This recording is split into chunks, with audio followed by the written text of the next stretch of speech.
Hi guys, நம்ம Tamil reaching Mayur அகாடமியால் season 4ல் எபிசோட் 1 and 2 2 எபிசோட் சேர்த்து தாங்க பார்க்க போகிறோம். வீடியோக்குள்ள பார்த்து மேலே லைக் கொடுத்துருங்க, ஐப்பும் பண்ணிடுங்க. வாங்க வீடியோக்குள்ள போயிடலாம்.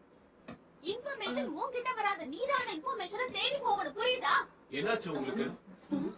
இவ்ளோ டென்ஷன் ஆகிறது உடம்புக்கு நல்லது கிடையாது. ஆனா கோவப்படும் போது நீங்க ரொம்ப அழகா இருக்கீங்க. அடடா மிஸ்டர் டானி, பார்க்கவே முடியல. வேலையில கொஞ்சம் பிஸி. உங்களுக்கு ஒரு நல்ல கதை வச்சிருக்கேன், சொல்லட்டா? ரிப்போர்ட்டரா? அடுத்தது இது உன்னுடைய டான். இந்த வார்த்தைக்கு உங்க யாருக்காவது அர்த்தம் என்னன்னு தெரியுமா? நான் மாஸ்டர் மைண்ட் தோக்கடிச்சிட்டு அடுத்தது நீதான் அர்த்தம். அத நம்ம ஒரு எச்சரிக்கையா கூட எடுத்துக்கலாம். ஒருவேளை அது எச்சரிக்கையா இருந்திருந்தா எப்படி இருக்கும் தெரியுமா? அடுத்து உங்க கதையை தான் நான் முடிக்க போறேன். இப்படிதானே அவரை சொல்லி இருந்திருக்கணும். நான் இப்ப என்ன சொல்ல வரேன்னா, ஆல்மைட் அவரோட சக்திகளை மொத்தமா இழந்ததாலதான் 4 மாசத்துக்கு முன்னாடி யூஏ ஹை ஸ்கூல்ல டீச்சரா சேர்ந்தாரு. அதுக்கப்புறமா தான் அடுத்தது உன்னோட டர்ன் அப்படிங்கிற வார்த்தைகளை அவர் சொன்னாரு. டேய் வேணா கூட வந்து பார்த்த மாதிரி பேசுறான். அதேதான், ஆல்மைட் அவரோட இடத்தை நிரப்ப யூஏல இருக்கிற தகுதியான பசங்களா பார்த்து அவர் தேடிட்டு இருக்காரு. அவரோட கடைசியா இந்த வார்த்தையை வச்சு பார்க்கும்போது அவரு ஆளை கண்டுபிடிச்சிட்டாருன்னு தான் எனக்கு தோணுது. பயங்கர மூலக்காரையோ. நேரத்துக்கு அந்த பையன் யாருன்னு உங்களுக்கு தெரிஞ்சிருக்கணுமே. யூஏல பிக் 3ன்னு சொல்லப்படுற 3rd இயர் படிக்கிற மீரியோ டொகட்டா தான் நான் நினைச்சேன். ஆனா ஆல்மைட்டோட கூட்டாளியான சார் நைட் ஐயோட ஏஜென்சிக்கு அவன் போயிட்டு வந்துகிட்டு இருக்கான். கண்டிப்பா அது அவனாதான் இருக்கணும். அதுக்கு வாய்ப்பு இல்ல, ஏன்னா ஆல்மைட்டும் நைட் ஐயும் தனித்தனியா பிரிஞ்சுட்டாங்க. அதுக்கப்புறம் அவங்க 2 பேருக்குள்ளயும் எந்த தொடர்பும் இல்ல. ஒருவேளை ரகசியமா வச்சிருக்காங்களா? இருக்கலாம். ஆனா இந்த விஷயத்தை நான் வேற ஒரு கண்ணோட்டத்துல இருந்து பாக்குறேன். யூஏல இருக்கிற 1 இயர் பசங்களை ட்ரெயின் பண்ண ஆல்மைட் நிறைய டைம் எடுத்துக்கிறதா நான் கேள்விப்பட்டேன். கிளாஸ் 1 ஏவா? அப்ப அந்த பயங்கரமான ஸ்பை பசங்க சொல்ல வரீங்களா? எனக்கு என்னவோ அப்படிதான் இருக்கும்னு தோணுது. அதே சமயம் லீக் ஆஃப் வில்லன்ஸ் யூஏவை 2 முறை தாக்குனதுக்கு அப்புறம் அவங்க செக்யூரிட்டியை பலப்படுத்திட்டாங்க. அதனால என்ன மாதிரி ஃப்ரீலான்ஸ் ஜர்னலிஸ்ட் உள்ள போறதுக்கான பர்மிஷன் வாங்க ரொம்ப எனக்கு புரிஞ்சு போச்சு. இதுல எங்களால என்ன பண்ண முடியும்னு பாக்குறோம். ஆனா அதே சமயம் இல்ல, நீங்க எதுவும் சொல்ல வேண்டாம். டீடைல்ஸ் கலெக்ட் பண்றது மட்டும் தான் என்னோட வேலை. ஆனா அதுக்கான விலையை எனக்கு கொடுத்துடணும். நல்லவனா கெட்டவனானே தெரியல. உங்க எல்லாருமே பத்திரிகையில பேட்டி எடுக்க போறாங்க. இல்ல உள்ள வர்றதுக்கு இவங்களை யூஸ் பண்ணிக்கிற மாதிரி இது. அவசரப்படாதீங்க. பசங்க எல்லாருமே டார்ம்ல என்ன பண்ணிட்டு இருக்காங்கன்னு பாக்குறதுக்காக தான் உங்களை பேட்டி எடுக்க வர போறாங்க. நாளை பின்ன இந்த பேட்டியை உங்க அப்பா அம்மா பார்க்கும்போது நீங்க இங்க எவ்வளவு சந்தோஷமா இருக்கீங்கன்னு அவங்க தெரிஞ்சுப்பாங்க. ஹாய் எல்லாருக்கும் வணக்கம். நான் இங்க வந்ததுல எனக்கு ரொம்ப சந்தோஷமா இருக்கு. அவ்வளவுதான், பர்மிஷன் வாங்கியாச்சு. நீங்க எனக்காக எதுவுமே ஸ்பெஷலா பண்ண வேண்டியது கிடையாது. நீங்க எல்லாரும் எப்படி நார்மலா இருக்கீங்கங்கறத தெரிஞ்சுக்கிறதுக்காக தான் நான் இன்டர்வியூ தெரிஞ்சு வச்சிருந்தா வந்துக்கிறாங்க. பாக்கும்போது தயவு செஞ்சு பதில் சொல்லிடுங்க.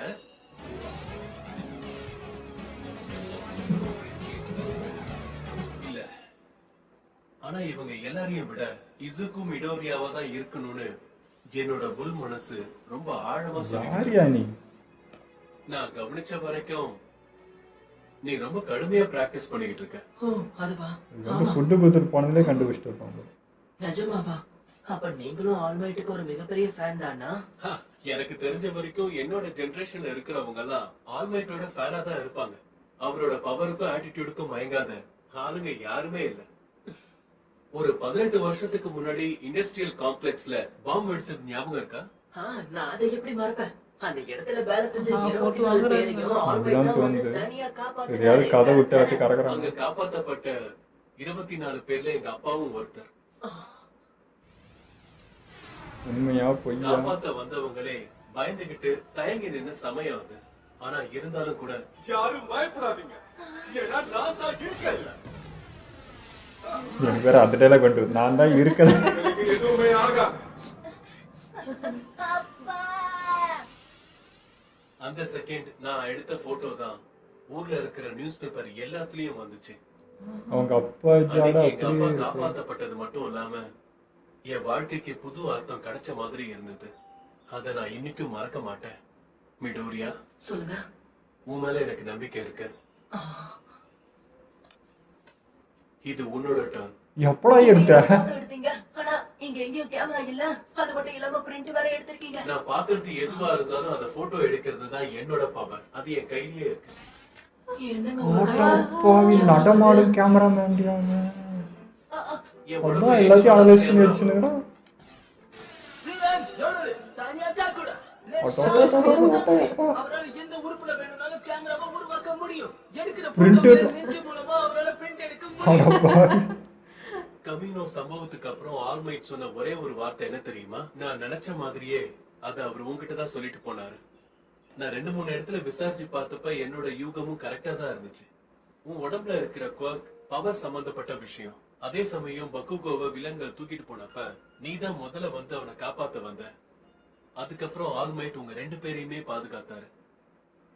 நீ யூஏல ஒரு ஸ்டூடெண்டா சேரும் போதுதான் ஆல்மைட் ஒரு டீச்சரா அங்க வந்து சேர்ந்தாரு.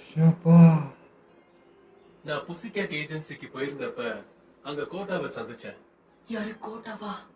என்னோட எல்லா சந்தேகங்களுக்கும் அங்க பதில் கிடைச்சது. ஆஹா, எங்க ஆல்மைட்டுக்கு அடுத்து நீ தான் வரப்போறங்கிறது எனக்கு அப்ப புரிஞ்சது. ஐயோ இந்த பக்கம் இவ்வளவு கஷ்டப்பட்டு கண்டுபிடிச்சா என்ன என்னோட பண்றது? யூகம் கரெக்ட் தானே? அதாவது அத பத்தி சொல்லாத. என்கிட்ட போய் சொல்ல யோசிச்சாலே try புரிஞ்சுது. பண்ணாத. உன்கிட்ட ஒண்ணு சொல்லவா? உன்னை பார்த்தா ஹீரோங்கிற நினைப்பு வருது. அப்படியே அவங்க பெரிய என்ன வார்த்தை பேசிட்டு இருக்காங்க? அது வந்து நான் நீ எதுக்காகவும் ஐயோ, எனக்கு டபுள் மைண்டாவே இருக்குது. எவிடன்ஸ் இல்லாத எந்த ஒரு விஷயத்தையும் நான் கண்டிப்பா எழுதவே மாட்டேன். இல்ல, நல்ல ஒரு மாதிரி தான் தெரியும். யூஏல இருக்கிற ஸ்டூடெண்டோட டாம் வாழ்க்கை எப்படி இருக்கும்னு ஒரு ஆர்டிக்கல் எழுத வந்தது நான் பண்ண பெரிய தப்பு தான். தயவு செஞ்சு என்ன மன்னிச்சிரு. ஆல்மைட் ரிட்டையர்ட் ஆனாலும் ஒரு நம்பிக்கை இருக்குன்னு என்னோட ரிப்போர்ட்ல நான் தைரியமா எழுத போறேன். நான் உன்னை எம்பாரஸ் பண்ணிருந்தா தயவு செஞ்சு என்ன மன்னிச்சிரு. ஓ, அப்ப பயந்துட்டேன். இந்த போட்டோவை பிரிண்ட் பண்ணாம கடைசி வரைக்கும் நான் எனக்குள்ளேயே வச்சுக்கலான்னு இருக்கேன். நிஜமாவா? அடுத்து உன்னை பத்தி நான் ஒரு புக் எழுதும் போது கண்டிப்பா இந்த போட்டோவை பப்ளிஷ் இல்லப்பா, பண்ணிடுவேன். நல்லவரா தான் feel அதோட ஆகுது டைட்டில் பேசுறது. New simple of piece of young. என்ன நல்லா இருக்கா? என்னோட பெஸ்ட் நான் கொடுப்பேன். அந்த பேரையும் நான் காப்பாத்துவேன். நீ சிறப்பா செயல்படணும். நீங்க ரொம்ப ஒரு அழகா பேசி எல்லாத்தையும் கறந்துன்னு போன மாதிரியே feel ஆகுது. யாருன்னு கண்டுபிடிச்சிட்டீங்களா? ப்ளீஸ் என்ன மன்னிச்சிருங்க. நான் ஒரு தப்பான முடிவுக்கு வந்துட்டேனோன்னு சந்தேகமா இருக்கு. அடடா, அது எந்த பிரயோஜனமும் இல்லையா? சொல்லல. போறதுக்காக பெர்மிஷன் வாங்க நான் எவ்வளவு கஷ்டப்பட்டேன் தெரியுமா? என்ன தயவு எல்லாம் செஞ்சு waste ஆ மன்னிச்சிருங்க போச்சு. Chief editor. இத காம்பன்சேட் பண்றதுக்காக நான் கொடுக்கல. கண்டிப்பா இது உங்களுக்கு பிடிக்கும் நம்புறேன். ஆல்மைட் கரிபன் சாப்பிடுற போட்டோ எனக்கு கிடைச்சிருக்கு. அடி பாவி, இது போதுமா உங்களுக்கு? நான் உங்களை தப்பா நினைச்சிட்டேன் நானே. என்னை மன்னிச்சிருங்க. சாரி. ரொம்ப நன்றி. தயவு செஞ்சு மன்னிச்சிருங்க ஆல்மைட். பரவாயில்ல. ஷியா சகாயோட தலைவன் இவன் தானா? அப்போ ஆர்கனைஸ்டு கிரைம்ஸ்ல 2வது இடம் இவனுக்கு தானா? இவன் பார்க்கவே ரொம்ப ஆபத்தானவனா தெரியறான். ஆர்கனைஸ்டு கிரைமா? அப்படின்னா இவனுக்கும் நம்மளுக்கும் என்ன வித்தியாசம் இருக்க போகுது? சரி விடுங்க, நானே உங்களுக்கு விளக்கமா சொல்றேன். முன்னொரு காலத்துல அண்டர் கிரவுண்ட் உலகத்தை கட்டி ஆடுறதுக்கு நிறைய கும்பல்கள் இருந்தது. ஹீரோஸ் உள்ள வர வர அவங்களோட ஆட்டத்தை கொஞ்சம் கொஞ்சமா கட்டுப்படுத்த முடிஞ்சது.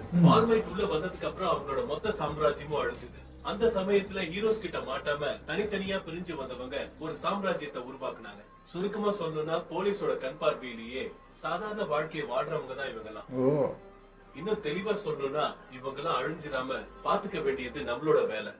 அழிஞ்சிடாம பாத்துக்கணுமா? சரியா சொன்னீங்க போங்க. ஆனா ஆல் ஃபார் ஒன் இல்லாததுதான் எனக்கு ரொம்ப கடுப்பா இருக்கு. ஆனா ஆல்மைட் அவர்தான் இட்டாந்துக்கிறாரு. ஆல்ஃபா வந்து. ஆல் ஃபார் ஒன் எங்க எல்லாரையும் டாட்டரஸ்குள்ள துரத்தி அடிச்சிருச்சு. சுருக்கமா சொல்லணும்னா எங்க யாருக்குமே இப்போ தலைவர்னு ஒருத்தர் இல்ல. நான் தான் அடுத்த தலைவர். இப்ப கூட எனக்கான ஆட்களை நான் உருவாக்கிக்கிட்டு இருக்கேன். அதுக்கு உங்ககிட்ட ஏதாவது பிளான் இருக்கா? என்னது பிளான் இருக்காவா? சின்ன பையன்டா நீ.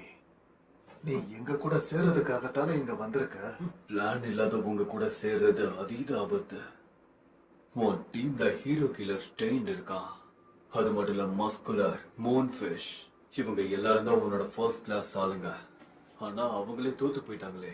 மேபி உனக்கு அவங்கள யூஸ் பண்ண தெரியலன்னு எனக்கு தோணுது. இங்க இருக்கிற 10 பைத்தியங்களே உன்னால கட்டுப்படுத்த முடியாத பட்சத்துல ஆர்மியை வச்சு என்ன பண்ண போற? 10 பைத்தியமா? கட்டுப்பாட மீறி வெளில போனாங்கன்னா என்ன ஆகும் தெரியுமா? குறிக்கோள் அடையணும்னா நம்ம கிட்ட தெளிவான திட்டம் இருக்கணும். அந்த திட்டம் ஏன் கிட்ட இருக்கு. முக்கியமா உங்க கூட சேர்றதுக்காக நான் ஒன்னும் இங்க வரல. இது பேசுனதே எனக்கு பிடிக்காது. இவனோட உள்நோக்கம் என்னன்னே தெரியாம இவனை நீதானே இங்க இது கூட்டிட்டு என்ன வந்த. பவர் இருக்குது இவன் இவ்வளவு தைரியமா என்னோட பேசுறான்? திட்டத்தை நிறைவேற்ற எனக்கு நிறையவே பணம் தேவைப்படுது.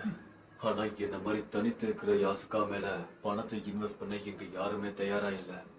அதனால உங்களோட பேரையும் எண்ணிக்கையையும் நான் பயன்படுத்திக்கிட்டா நல்லா இருக்கும்னு நினைக்கிறேன். நீங்க எல்லாரும் என் கூட வாங்க.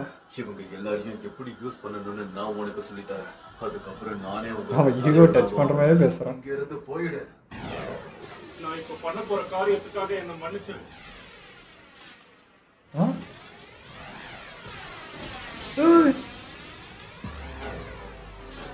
கொன்னுட்டாயா? என்ன பவர் அது? என் மேல கை வைக்கிறதுக்கு முன்னாடியே அவன் கதை முடிஞ்சது. என் உடம்பெல்லாம் அழுக்கு. இதனாலதான் நான் யாருக்குள்ளேயும் சண்டை புரியவே இல்லை அவன் என்ன பண்ணா தொட்ட உடனே அப்படியே ஒரு மாதிரி வெளிச்சிட்டான். கண்டிப்பா இவனை சும்மா விடக்கூடாது. இந்த மாதிரி என் குயட் வேலை செய்ய மாட்டேங்குது. என்ன கூடாத.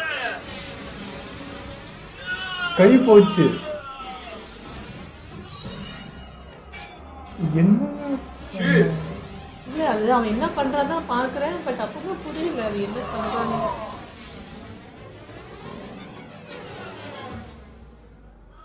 இப்ப புரியுது எனக்கு. ரெண்டு பேருக்கும் ஒரே பவர் இருக்கிற மாதிரி தான் ஃபீல் இது. நீ வரும்போதே இப்படி வந்திருந்தா கண்டிப்பா சண்டை இவனும் டீமோட தான் வந்துக்கிறான். இதை நான் எதிர்பார்க்கல ஒரு ஹால். நீ ரொம்ப லேட். நானும் கொஞ்சம் மிஸ் பண்ணிட்டேன். ஆனா இது ரொம்ப நல்லா வேலை செய்யுது. இவன் எங்க இருந்து இங்க வந்தா? நான் செக் பண்ண யாருமே என்ன ஃபாலோ பண்ணல. எனக்கு தெரிஞ்சு யாரோ அந்த லட்சத்துல இதை பண்ணிருக்கணும். எவ்வளவு சீக்கிரம் நீ என்கிட்ட வந்து பேசுறியோ அவ்வளவுக்கு அவ்வளவு உனக்கு அது நல்லது. நல்லா யோசிச்சு முடிவெடு, சரியா? இனிமே ஆர்கனைசேஷனோட தலையெழுத்து உன் கையில தான் இருக்கு. ஹீரோ ஒர்க் ஸ்டடீஸ்ங்கிறது இன்டர்ன்ஷிப்பை விட ரொம்பவே கஷ்டமா இருக்கும். ப்ரோ ஹீரோஸ் வேலை செய்யற இடத்துக்கே போய் நீங்க அவங்களுக்கு ஹெல்ப் பண்ணணும். இது சம்பந்தமா ஃபேக்கல்டி மீட்டிங்ல நேத்தே நாங்க பேசிட்டோம். அப்போ பிரின்சிபல் உட்பட எல்லாருமே இது தேவையில்லைன்னு தான் முடிவு பண்ணாங்க. தேவையில்லையா? ஆனா ஏற்கனவே இத பத்தி தான் பேசிட்டோமே. இவ்வளவு நாளா நாங்க சேஃபா இருக்கணும் தானே நீங்க எங்க எல்லாரையும் டாம்ல வச்சிருந்தீங்க. அவன் ரொம்ப சந்தோஷமாகறான், தப்பிச்சிட்டாரு. ஆனா ஒரு பாதுகாப்பு வளையம் இல்லாம எங்களால ஹீரோஸை உருவாக்க முடியாதுன்னு சிலர் நினைச்சுக்கிட்டு இருக்காங்க. அதனால நாங்க ஒர்க் ஸ்டடீஸை பொறுத்த வரைக்கும் நல்ல ட்ராக் ரெக்கார்ட்ஸ் இருக்கிற ஏஜென்சிஸ்க்கு மட்டும்தான் ஃபர்ஸ்ட் இயர் பசங்களை அனுப்பலாங்கிற ஒரு முடிவுக்கு ரொம்ப சேஃப்டியா அனுப்புறாங்க. மாட்டணும். கல்ஹெடோட இடம் கரெக்டா இருக்கும்னு நினைக்கிறேன். நான் வேணா பேசி பார்க்கட்டா? ஒர்க் ஸ்டடிக்காக நான் உன்னை மிஸ்டர் நைட்டா கிட்ட அனுப்பி வைக்கணும்னு கேக்குறியா? ஆமா, ஏன்னா உங்ககிட்ட வேலை செஞ்ச ஹீரோஸ்ல அவர் ஒருத்தர் நான் கேள்விப்பட்டேன். அது கரெக்டா? ஆட்டோ அட்வைஸிங் படி போறான். நான் எனக்கு இதுல விருப்பம் இல்லை. உங்களோட சக்தி வச்சிருக்க நான் யாருக்கிட்டையும் தோக்க கூடாதுன்னு கச்சான் என்கிட்ட சொல்லுவான். அது மட்டும் இல்லாம ஏன் இவருக்கு அவருக்கு என்ன பகை விஷயமே தெரியல. அதனால உங்க உதவியோட நான் நைட் ஆய் கிட்ட வேலை செய்யறது நல்லா வரும். இப்ப இருக்கிறத விட நான் கண்டிப்பா ஸ்ட்ராங்கானவனா மாறணும். அதுக்கு அவர்தான் கரெக்டா இருப்பாருன்னு தோணுது. என்னோட சக்சஸர் ஆகிறதுக்கு இவ்வளவு அவசரமா? இது சைனெல்லாம் கிடையாது. இருந்தாலும் உன்னுடைய ஆர்வம் எனக்கு புரியுது. ஆனா என்னால உனக்கு உதவ முடியாது. இல்லையே.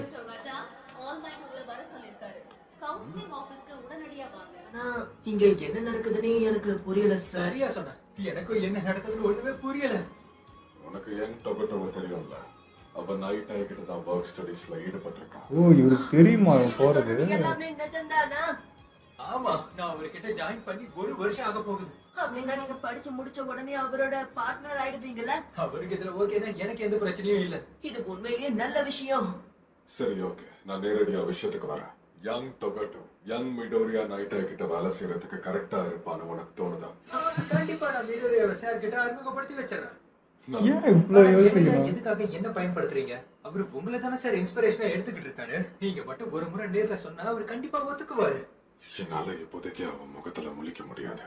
ஏன்னா போருடைய முடிவுல அவன் என்ன சொன்னானோ அதே மாதிரி தான் கடைசியில ஆச்சு. அப்போ நிச்சயமா ட்ரைனிங்க தாங்க முடியும்னு நினைக்கிறேன். இதுக்கு நான் பதில் சொல்றதுக்கு முன்னாடி ஐயோ, மிடோரியாவே தாங்க மாட்டான். எந்த மாதிரியான ஹீரோ ஆகணும்னு ஆசைப்படுறேன்னு சொல்லு. முகத்துல சிரிப்போட மக்களை காப்பாத்தணும். நான் பலசாலியா மாறணும், மக்களை காப்பாத்தணும். எப்பவுமே நான் ஜெயிக்கணும். என் கூட இருக்கவங்களுக்கு நம்பிக்கை வரணும். நான் உலகத்துல சிறந்தவனா மாறணும். புரிஞ்சுதா? நிஜமாவே நான் அசந்து போயிட்டேன். நீ எவ்வளவு தகுதியான ஆளுங்கிறது எனக்கு எதிலேயே புரியுது. புரிஞ்சிச்சா? அப்ப கண்டிப்பா நீங்க என்ன உங்க கூட கூட்டிட்டு போவீங்களா? கண்டிப்பா சார், உங்களுக்கு ஓகேனா நான் இவனை என் கூட கூட்டிட்டு போறேன். உங்களுக்கு தான் நான் நன்றி சொல்லணும். எப்பயுமே மனசு இல்லாத மாதிரி தான் சார் இதுக்கு ஒத்துக்கு வரேன்னு எனக்கே தெரியல. இருந்தாலும் ரொம்ப நன்றி. சந்தேகமே வேண்டாம், உன்னுடைய சக்சஸ்க்கு தகுதியான ஒருத்தன் எங்க ஸ்கூல்லயே இருக்கான். என்ன மெரியோ டொகோட்டோவா? யார் அந்த பையன்? அவனுக்கு மிகப்பெரிய மார்க்ஸ் எதுவும் இல்லைனாலும் அவனுடைய சக்தி உனக்கு ரொம்பவே பிடிக்கும். அவனை சுத்தி இருக்கிறவங்களை எப்பவும் சிரிக்க வச்சுக்கிட்டே இருப்பான். அதே போல அவன் ஃபெயிலான போது எப்பவும் அவன் அழுது நான் பார்த்ததே கிடையாது. இதை வச்சுதான் நீ அவனும் ஒரே மாதிரின்னு சொல்ற. பிரின்சிபலே இவனை தான் சஜஸ்ட் பண்ணியிருக்காரு. யங் மிடோரியாவை சந்திக்காம இருந்திருந்தா அப்போ இவனை தான் சூஸ் பண்ணியிருப்பாரு. மிடோரியா கூட சண்டை போட்டதுக்கு அப்புறமும் ஸ்கூல்ல இருந்து உன்னை சஸ்பெண்ட் பண்ணாம விட்டுருக்காங்க. அதை நினைச்சு நீ உண்மையிலேயே சந்தோஷம் தான் படணும். ஏன்டா எல்லாரும் அதே யோசிச்சுட்டு சீக்கிரமே நம்ம எல்லாரையும் போய் சந்திக்கிறது தான் நல்லது. மரியாதையா உன்னோட வாயை மூடிக்கிட்ட பேசாம பின்னாடியே நடந்து வா, புரியுதா? இதுதான் சார் நைட் ஐயோட ஏஜென்சி. இப்ப எதுக்கு நீ பதட்டப்படுற? தயவு செஞ்சு கொஞ்சம் ரிலாக்ஸா இரு. நான் சொல்றேன் தப்பா எடுத்துக்காத. ஏன்னா சார் ஸ்ட்ரிக்டானால அதனால பாத்துறதுக்கு. அதெல்லாம் நான் பார்த்துப்பேன். அவர் எப்பவுமே கோவத்தோட இருப்பாருன்னு நான் நிறைய கேள்விப்பட்டிருக்கேன். ஒவ்வொரு முறையும் டிவில அவரோட பார்வையை பார்க்கும்போது என் கை காலெல்லாம் நடுங்கும். அவரை பார்த்த பயமா இருக்கும். நீ சொன்னது 100% கரெக்ட். ஆனா இது வரைக்கும் அவரோட மறுமுகத்தை யாருமே பார்த்ததே கிடையாது. நான் சொல்ற விஷயங்களை மட்டும் நீ கரெக்டா பண்ணிட்டனா கண்டிப்பா உன்னால அவர்கிட்ட இருந்து ஈஸியா நல்ல பேரை வாங்க முடியும். எப்படியாவது ஒரே ஒரு முறை அவரை சிரிக்க வைக்க ட்ரை பண்ணு. என்ன சொல்றீங்க? அவரை சிரிக்க வைக்கணுமா? ஆமா, அவர் ஆள் பார்க்க வேற பார்க்க மாதிரி தெரிஞ்சாலும் அவருக்கு ஹியூமர்னா ரொம்ப பிடிக்கும். அதனாலதான் அவரை சிரிக்க. அதனாலதான் இவன் காமெடி பண்ணிக்கிறான். நான் கேக்குறேன், தப்பா எடுத்துக்காதீங்க. கொஞ்ச நேரத்துக்கு முன்னாடி தானே என்ன பாத்தீங்க. உங்களுக்கு எப்படி என் மேல பாசம் வந்தது? நீ சொல்ற அளவுக்குலாம் நான் அதிகமா பாசம் காட்டல. ஆனா உன்னோட கனவு நிறைவேறதுக்காக நீ ரொம்பவே பாடுபடுறங்கிறது மட்டும் எனக்கு நல்லா தெரியுது. ஒரு ஹீரோன்ற முறையில நீ விரும்புறதை அடையிறதுக்கு என்னால முடிஞ்ச உதவியை பண்றேன். இதுல வேற எதுவும் கிடையாது. நீ ஸ்ட்ராங் ஆகணும்னு நினைச்சனா நீ தான் இந்த கதவை திறந்தாகணும். நான் பாத்துக்கிறேன். உண்மையை சொல்லணும்னா அந்த கான்டாக்ட் கிடைச்ச சைட் மொத்தமும் காலியா இருந்தது. ஆனா அங்க இருந்து ரத்தம் துடைக்கப்பட்ட எவிடன்ஸ் மட்டும் கிடைச்சது. அந்த பில்டிங்ல ஏற்பட்டிருக்கிற சேதத்தை வச்சு பார்க்கும்போது அங்க மின்னல் தாக்கி இருக்கிறதுக்கு வாய்ப்பு இருக்கு. அதுக்கு காரணம் அந்த லீக் ஆஃப் வில்லன்ஸ் நான் நினைக்கிறேன். ஹியூமன் அப்புறம் எனர்ஜி இந்த ரெண்டும் இல்லாத ஒரு சமூகம் இருக்கிறதுக்கு கண்டிப்பா வாய்ப்பே கிடையாது. சார், நீங்க நினைக்கிறது ரொம்ப பெருசு. அது சொதப்பிடக்கூடாதுன்னு தான் நான் ட்ரை பண்ணிக்கிட்டு இருந்தேன். ஒரு நிமிஷம். வேண்டாம், தயவு செஞ்சு நான் சொல்றதை கேளுங்க. ஹலோ, நான் சொன்ன அந்த ஃபர்ஸ்ட் இயர் பையனை பையன் கூட கூட்டிட்டு வந்திருக்கேன். சார், நைட் ஐயோட ஏஜென்சி பார்க்க ரொம்ப விசித்திரமா இருக்கு. என்னது இது?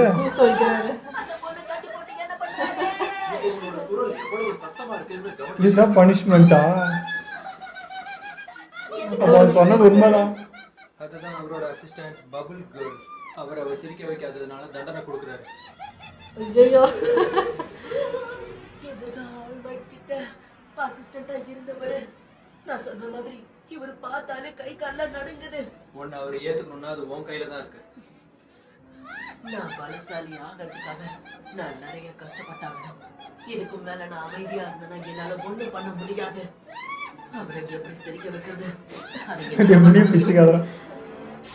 நான் நம்பர் 1 ஹீரோவா ஆகணும். என்னது இசுக்கு மிடோரியா. ஆல்மைட் மாதிரியே ஆல்மைட் ஃபேஸ் மாதிரியே சிரிக்கிறேன். ஆனா இது அவரை சிரிக்க வைக்குமான்னு எனக்கு தெரியல. இது மட்டும் வேலைக்காக அவரை கிண்டல் பண்ற நீ. என்ன பண்ணிட்டு இருக்க தம்பி?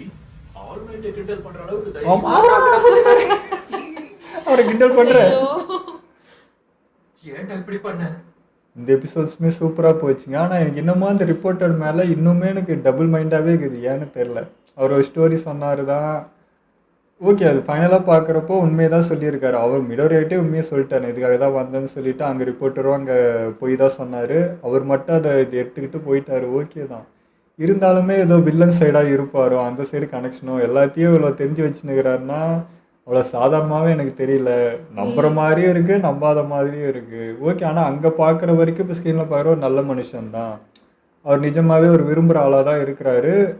அப்பாவை காப்பாற்றிருக்காரு, அந்த இதுவும் இருக்குது. அடுத்து யார் அப்படின்ற அந்த இதுவும் இருக்குது. உலகத்தை காப்பாற்ற நெக்ஸ்ட் ஆளாக சூஸ் பண்ணியிருப்பான்னு ரொம்ப ஆழமாக திங்க் பண்ண மாதிரி இருக்குது. அவருடைய உயிருக்குயிரான ஃபேனாக இருந்தால் தான் இப்படிலாம் திங்க் பண்ண முடியும். ஸோ அது புரிஞ்சது. இருந்தாலும் ஒரு சந்தேகம் இடிச்சிட்டே இருக்கு. அது ஏன்னு எனக்கு தெரியல. இல்லை இப்போ எனிமி எல்லாருக்குமே ஆல்மைட்டி பற்றி நல்லா தெரியும். எல்லாமே தெரியணும் போது ஒரு ஆளை அனுப்பி கண்டுபிடிச்சி ஒன்று பண்ணணுன்றது அவசியமே கிடையாது. பசங்க கூட சொல்கிறேன். ஏன்னா மிடோரை பற்றி எல்லா வில்லன்ஸுக்கும் தெரியுது. இவங்க மேலே பக்குகோ மேலே எல்லாருக்கும் ஒரு கண் இருக்க தான் செய்யுது. அதனால ஒரு ஆள் அனுப்பி பண்ணுவாங்களான்னு எனக்கு தெரியல. எனக்கும் இவர் பார்த்தா நல்ல ஒரு ஃபீல் தான் இருக்குது. ஏன்னா அவருக்கு வந்து ஆல்மைட்டி பற்றி நல்லா தெரிஞ்சிருக்கு, ஃபேனாக இருந்திருக்கு, அது பிடிச்சிருக்குன்னும் போது அவர் யாரை சூஸ் பண்ணியிருப்பாருங்கிற தாட் அவருக்கு இருந்திருக்கு. அதை தான் அனலைஸ் பண்ணியிருக்காரு. ஸோ அவர் குணம் தெரியும் போது அவர் எந்த மாதிரி கேரக்டர் உள்ள பையனை சூஸ் பண்ணியிருப்பாருங்கிறதும் மிடோரியா மாதிரி ஆட்களை பார்த்தாலே கொஞ்சம் ஈஸியாக கண்டுபிடிச்சிடலாம். அதை தான் அவர் பண்ணியிருக்காருன்னு நினைக்கிறேன். இல்லை இப்போ வரைக்கும் மிடோரியா கிட்ட ஒரு டவுட் இருக்குது. பார்த்தா அந்த கை அவன் வரைக்கும் தான் தெரிஞ்சிருக்கு. மீதி வில்லன்ஸ்க்குலாம் எதுவும் தெரியாது. அது எதுனா இவன் மூலிமா லீக் ஆகிடுமோன்ற மாதிரி. ஏன்னா செல்ஃபி எடுத்து எல்லாத்தையுமே எடுத்து வச்சுட்ருக்கேன். ஓகே, நீ வந்து என்னைக்கு ஹீரோ ஆகுறியோ நான் அன்றைக்கி தான் இதை பற்றி நான் வெளியிடுவேன், இந்த ஃபோட்டோ வச்சு நான் அன்றைக்கி உன்னை பற்றி ஸ்டோரி எழுதுவேன்னு சொல்லியிருக்காரு. எல்லாம் கரெக்டாக தான் இருந்துச்சு. ஆனாலுமே ஒரு எங்கேயோ நீ இடிக்குது. கொஞ்சம் எல்லாரையும் நம்புறது கொஞ்சம் டவுட்டாக தான் இருக்கு இல்லையா? அதுவும் இல்லாமல் கேமரா எனி டைம் வச்சிருக்கிறதுனால கொஞ்சம் நம்புறதே கொஞ்சம் டவுட். இன்ச்சு வச்சு தெரிஞ்சு வச்சுங்கிறாரு. ஒரு கை அசைவு ஒரு டைலாக் வச்சு இவ்வளோ அனலைஸ் பண்ண முடியுதுன்னா அந்த ஸ்கூலுக்குள்ளே வர முடியாதுன்றதுக்காக இந்த மீடியா யூஸ் பண்ணிட்ட மாதிரி இருக்குது. இவர் அந்த இன்ஃபர்மேஷனை கறக்கணும், அது என்னென்ன அது ஆர்வம் தெரிஞ்சுக்கணும், அடுத்து யாருன்றது இவர் தெரிஞ்சுக்கணுன்றதுக்காக தான் ரொம்ப இதுவாக வந்த மாதிரி இருக்குது. ஸோ இவர் இப்படி இல்லாமல் அப்படி இல்லாமல் நடுவாக அவருக்கு ஒன்று செஞ்சுக்கிறாரா இல்லை இவர் மூலிமா வேற என்ன கனெக்ஷன் இருக்குதான்றது மட்டும் ஒரு பாயிண்ட். எதிர்பார்க்குற மாதிரி தெரியலையே பாப்பா. அங்கே திரும்ப ஆஃபீஸ் போயிட்டு கூட எதுவுமே சொல்லவே இல்லை. ஸோ இப்போ வரைக்கும் நல்ல ஃபீல் தான் இருக்கு அவர் மேலே. பாப்பா பின்னாடி ஏதாவது மாறாரா என்னன்னு தெரியல. அதான் பக்குகோலாம் இதெல்லாம் எவ்வளோ கஷ்டப்பட்டு அடித்து பிடிச்சி கற்றுக்கினது ஒரு ஈஸியாக பேசியாக ஒன்று யோசிக்கும் போதே கண்டுபிடிச்சிட்டாரு நீ தானே. ஏன்னா அது இல்லைன்னு மறுத்துட்டா முடிஞ்சு போயிடுச்சு. இவன் திணறான் பாருங்க, அதுலேயே தெரிஞ்சது ஆமாம் அது உண்மைதான்ட்டு. அதுக்கு மேலே நீ அது யோசிச்சு என்னடா பிரயோஜனன்ற மாதிரி இருந்துச்சு. ஓகே, இது ஒரு பக்கம் போனாலும் வில்லன் சைடு பார்த்தா அதுவுமே பயங்கரமான அவ்வளோதான் தெரியுது. நம்ம கை எப்படி அவன் தொட்டா உடனே வந்து அந்த ஒரு வைரஸ் பரவுதோ அதே மாதிரி தான் அவனும் ஃபீல் இருக்குது. ரெண்டு பேருக்கும் பார்க்கறதுக்கு ஈக்குவலாக பவர் இந்த மாதிரி தான் இருந்துச்சு. இவனும் அதான் பண்ணுறான், அவனும் அதான் பண்ணுறான். தொட்டோன்னே வெடிச்சிட்டா ஒரு செகண்டில் ஒரு வில்லன் காலி அப்படின்றதே எனக்கு ஷாக்காக இருக்குது. அது அந்த மேஜிக் பண்ணால் பயங்கர டஃப்பான ஆள் வந்து அந்த நீ காட்டுக்குள்ளே வந்து அந்த ஆட்டம் போட்டவே அசால்ட்டாக வந்து கையை ஒரு செகண்டில் போக வச்சுட்டான். பார்த்தா டீமோட வந்திருக்கா. அது இவங்க யாராலையும் கண்டுபிடிக்கவும் முடியல. இது மாதிரி இருந்தது. இவனோட ஈகோவை பயங்கரமாக டச் பண்ணான் அவன். டேய் என்கிட்ட ஃபண்ட் இல்லை, அதனால் மட்டும்தான் நான் அடங்கின்னு இருக்கேன். ஸோ நீ என்னை தேடி வருவேன்ட்டு ஒரு இது சொல்லிட்டு போய்க்கிறான். இவானா அந்த மாதிரி போகிற ஆள் இல்லை. ஸோ அது ஒரு பக்கம் ஒரு கதை போச்சு. ஃபைனலாக ஏதோ எங்கள் டீச்சர் வந்திருக்கா. இதுவுமே எனக்கு என்னன்னு தெரியல. ஆல்மைட்டியாக அவ்வளோ யோசிக்கிறாரு. அவர் ஒரு அசிஸ்டண்ட்டு தான்றப்போ என்ன சொல்கிறது, அவன் பயங்கர ரக்கடான ஆள் தான். அவன் ட்ரைனிங்லாம் நீ தாங்க மாட்டடா, ரொம்ப கஷ்டன்றது தான் அப்படி ஃபீல் பண்ணுற மாதிரி இருந்தது ஆல்மைட்டி. இதுக்கு அவனை வேற கூப்பிட்டு வேற கேட்குறாரு. டேய் இவன் தாங்குவானாடா, இவன் உடம்பு தாங்க மாட்டான்ட்டு அமிச்சா அப்படின்னு சொல்லிட்டு. இல்லை பையன் தாங்குவான்னு அவனும் சொல்கிறான். ஆனாலுமே ஒரு மாதிரி ஒரு மைண்டில் தான் இருந்தார். அதே மாதிரி நான் பிரின்ஸிபல் பேசப்போ புரிஞ்சது, அவருமே இவனை தான் தாட்டு வச்சுக்காரு. சப்போஸ் மிடோரியா இல்லைன்னா அடுத்து இவனை தான் சூஸ் பண்ணியிருப்பாரு போல இது ஆல்மைட்டி கூட. ஸோ இவனுக்குன்னு வந்ததுனால இவனை வச்சுருக்காரு. இல்லைனா அவரே அந்த முடிவு தான் எடுத்திருப்பாருன்ற மாதிரி இருந்துச்சு. ஸோ நிறைய போச்சு. இன்னும் இவங்க ரெண்டு பேருக்குள்ளே இந்த ஸ்டூடெண்ட்டு அந்த குரு அதே இதுவும் மாதிரி தான் இருந்துச்சு. ஸோ இவங்களுக்குள்ளே என்னன்றது தெரியல. ஏதோ ஒன்று இடிக்குது, ஏதோ ஒன்று சொல்ல வந்து அப்படி நிறுத்திட்டாரு. அது என்னென்னு வரப்பா ஃபைனலாக சரி அங்கே போனால் அவர் ரக்கடாக நடந்துப்பார் அப்படின்னு பார்த்தா சிரிக்க வைக்கணும் அப்படின்றான். அப்புறம் தான் புரிஞ்சு அதனால தான் இவன் அடிக்கடி காமெடி சொல்லுங்கிறானா, அந்த ஜோக் சொல்லுங்கிறானான்றது அப்போ தான் புரிஞ்சது. அதுக்கப்புறம் சரி இந்த பையன் என்னடா பண்ண போகிறேன், ஆல்ரெடி மண்டையை பிச்சுக்கிறேன், சிரிக்க வைக்க என்னடா பண்ண போகிறான்னு பார்த்தா அவருமே இப்போ நானும் அதான் சொன்னேன், என்னடா கிண்டல் பண்ணேன். அவரும் அதான் புரிஞ்சுக்கிட்டேன், ஏன்டா என்ன தைரியம் தான் என் குருவை நீ கிண்டல் பண்ண அப்படின்ட்டு. அவர் பனிஷ்மெண்ட்டுமே தினுசாகுது. பார்க்க உருவமோ இதுவும் தான் ரகடாகுது. உள்ள ஒரு குழந்தை மனசாதாங்கிறாரு, ஹியூமரஸ் தான் எதிர்பார்க்குறாரு. ஒரு ஒரு மாதிரி இருக்கிறாங்க, தினுசாகிறாங்க. உங்கள் இதெல்லாம் வீடியோ முடிச்சுப்போம். மறக்காம ஷேர் பண்ணுங்கள், மறக்காமல் சப்ஸ்கிரைப் பண்ணிக்கலாம்.